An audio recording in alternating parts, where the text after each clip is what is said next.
কোনো রাজনৈতিক দলের কর্মী না, এখন সে হলো বাংলাদেশের একজন শহীদ। তিনি তার রক্ত দিয়ে বাংলাদেশকে দ্বিতীয়বার গণতন্ত্র বিজয় এনেছেন এবং ভোটের জন্য তার জীবন দিয়েছে। আমরা মনে করি এই শহীদের কন্যা লামিয়া যে ধর্ষণ হয়েছে এটা আমাদের সবার লজ্জা এবং বাংলাদেশের এটা একটা চাঞ্চল্যকর ধর্ষণ। আজকে যে বিচার হয়েছে এই বিচার সর্বোচ্চ বিচার, কিন্তু আমি মনে করি যে আমাদের নেতা তারেক রহমান সঙ্গে সঙ্গে পটুয়াখালীতে এই শহীদের যে স্ত্রী এবং আমাদের নেতৃবৃন্দ সবার সঙ্গে সে সরাসরি কথা বলেছে। তার কারণেই সারা বাংলাদেশ এই জিনিসটা জানতে পেরেছে, প্রশাসন সজাগ হয়েছে, জনগণ সজাগ হয়েছে, যার কারণে আজকের এই 7 মাসের ভিতরেই আমরা একটা বিচার পেয়েছি। আমরা মনে করি এই বিচারটা আরও বড় হওয়া উচিত। যদি বড় হতে হয় তাহলে জনগণের রায় নিয়ে ক্ষমতায় যেতে হবে, তারপর পার্লামেন্টে নতুন আইন পাস করতে হবে।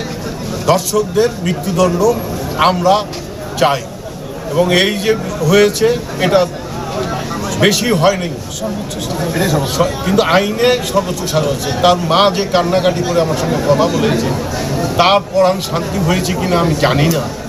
তার সন্তান হারিয়েছে, তার স্বামী হারিয়েছে। আর জানেও বাংলাদেশে কোনো পরিবারে যেমন স্বামী এবং সন্তান হারাতে না হয় সেই চেষ্টা বাংলাদেশ জাতীয়তাবাদী দল সবাইকে ধন্যবাদ।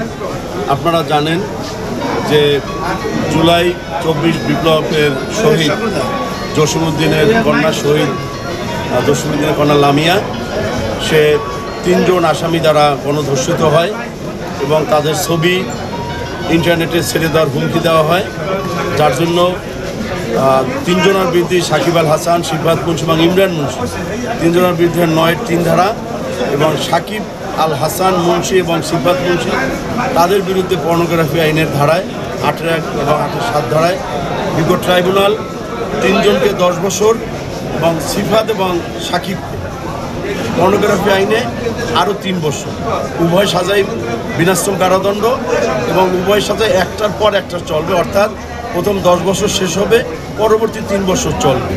আর ওরা যেহেতু মাইনর, এখন যশোর কারাগারে থাকবে সংশোধন কেন্দ্রে। যখন তাদের বয়স 18 বছর 1 মাস হবে তখন তাদেরকে প্রচলিত যে আমাদের জেলা কারাগার আছে সেই কারাগারে আনবে এবং সেখানে তারা সেই কারাভোগ করবে। আপনারা আরও জানেন যে লামিয়া ধর্ষিত হওয়ার পর আমাদের বিএনপির কেন্দ্রীয় নির্বাহী কমিটির সম্মানিত ভারপ্রাপ্ত চেয়ারম্যান জনাব তারেক রহমান মহোদয় আমার সাথে কথা বলেছেন। আমার জেলা বিএনপির অন্যান্য সম্মানিত নেতৃবৃন্দ, আমাদের জেলা বিএনপির সভাপতি এবং তৎকালীন আমাদের জাতীয়তাবাদী আইনজীবী ফোরামের সাধারণ সম্পাদক শরীফা সালাউদ্দিন, সকলের সাথে উনি কথা বলেছেন। আমাদের কেন্দ্রীয় নেতৃবৃন্দের সাথে কথা বলেছেন।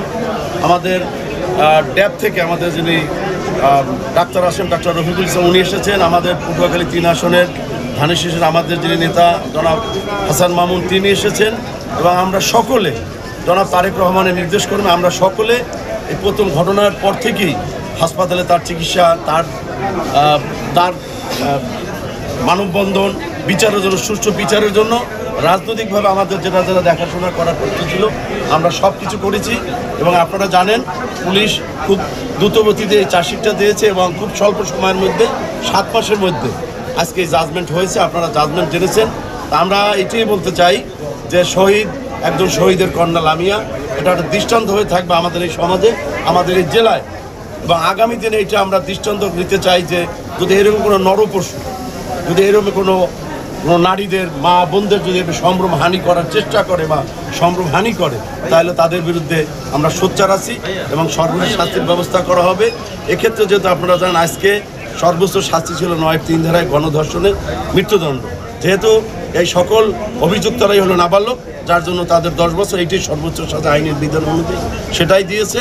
এবং আমাদের স্পষ্ট মেসেজ আইনের অঙ্গনের, আমি জেলার আইন কর্মকর্তা হিসেবে এবং আমি বিএনপির জেলার সেক্রেটারি হিসেবে এইটা আমার মেসেজ থাকবে যে পটুয়াখালী জেলার সর্বস্তরের জনগণ এটা দ্বারা সচেতন হবেন এবং যারা অপরাধী আছেন, যারা দুষ্কৃতিকারী আছেন, তারাও এইটা থেকে কঠোর শিক্ষা নেবেন যে এই আইন এবং বিএনপি কোনো অপরাধীকে ছাড়ে না এবং ছাড় দেবে না। ধন্যবাদ।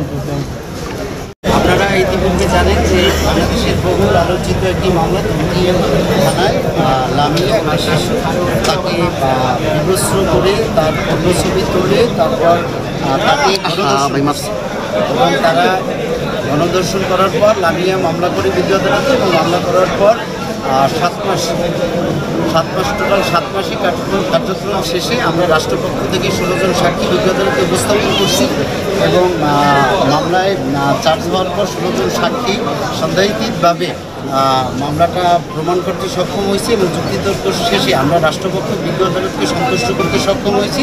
পরবর্তীতে আজকে রায় ঘোষণা হয়েছে। তা সংগতকরণের রায়ে যেহেতু আসামিদেরকে ইতিপূর্বে মামলা বিচার কার্যক্রম শুরু হওয়ার পূর্বে শিশু সাব্যস্ত করছে, সেহেতু শিশু আইনে আসামি ইমরান মুন্সিকে নারী শিশু নির্যাতন দমন আইনের সেকশন 9(3) ধারায় 10 বছর এবং সিফাত মুন্সি এবং ইমরান মুন্সিকে 8(1) পর্নোগ্রাফি আইন 2012 8(1) এবং 8(7) ধারায় 3 বছর করে সাজা প্রদান করে এবং সিফাত এবং ইমরানকেও 9(3) ধারা অনুযায়ী 10 বছর সাজা প্রদান করে এবং একটার পর একটা সাজা কার্যকর হবে বলে বিজ্ঞ আদালত বলছে।